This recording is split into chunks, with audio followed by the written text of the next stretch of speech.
I went from being completely independent to completely dependent. I couldn't get out of bed, I couldn't get around, I couldn't dress myself. But I did whatever I could each day. I was learning just that little bit to try to move forward.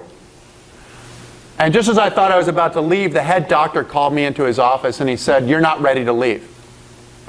And I said, "Really, why not?"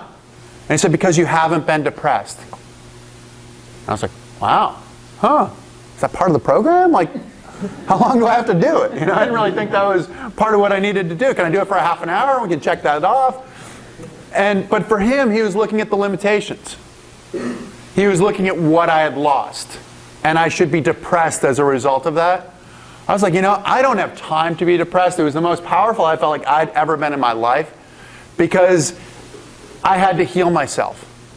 And what I thought, my emotions, my actions were all leading to how I healed myself. And I was like, you know, I don't have time to be depressed. I want to get back to my life. But even people who came in and saw me in the hospital, they saw those same limitations. People said, "You should get into computers." I was like, "Really? Why?" "Well, because you're going to be sitting down." I was like, "Really?" I kind of thought I'd have a job that I was sitting down. I was not, you know, certainly not in Middlebury to go dig ditches for the rest of my life. You know, I really probably wasn't going to do that. But they saw the limitations. And you think, okay, well, that was a long time ago. 2 years ago, I came home from a long trip. Flew halfway across the world. I was in Tibet. I came home. I'd been gone for a while. My mailbox is at the end of my street. And I went to get my mail, and I stopped in my car, and I was putting my chair together, and this little girl rode by on her little pink bike. She's probably about 6 years old, has the streamers coming off the handlebars, and she said, "What happened to your legs?" Now, from the time we're little, we're taught not to stare at somebody who looks different, aren't we? It's impolite to stare. Problem is, if I didn't tell this girl a story, nobody else would. So as much as I did not feel like having a conversation with a 6-year-old, I told her exactly what I had told you, you know, especially after traveling halfway across the world.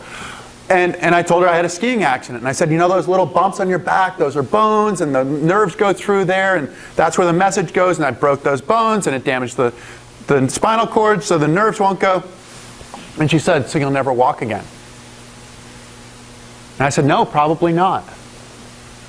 And she rode away, and as she rode away, she said, "That's too bad." And I wish that I had stopped her, because if I'd never had my accident, I never would have been the best in the world at anything. I was the best monoskier in the world. I wouldn't have met presidents and heads of state, the Dalai Lama. I wouldn't have those people who said I should look at a change in job. Well, I did have a change in job. I was a professional athlete for 15 years after I graduated. I wouldn't have done that. So that little girl saw the tragedy, but she didn't see that potential gift.